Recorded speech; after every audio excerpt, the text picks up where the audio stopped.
Menekşe gözler, hülyalı bakışları pek manalı, gönül yakıcı o gözler, meğer ezelden sevdalı.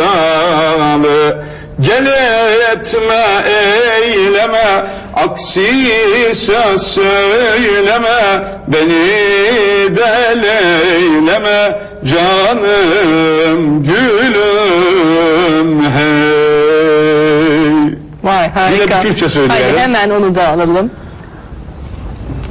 Evçi ahu naline dil şeviti berfline, evçi ahu naline dil şeviti berfline, tu bxatri çave xwe ما بجا أو يادينا، تبخاطري شعب إخوة ما بجا أو يادينا،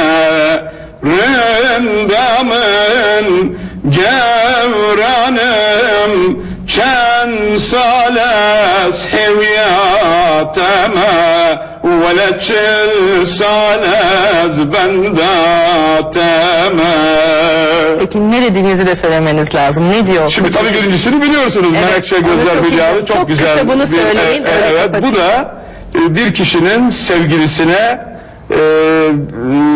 sitemi.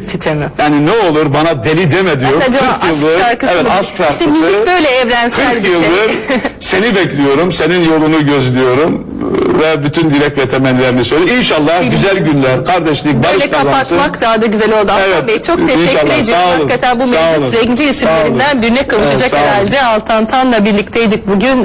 Diğer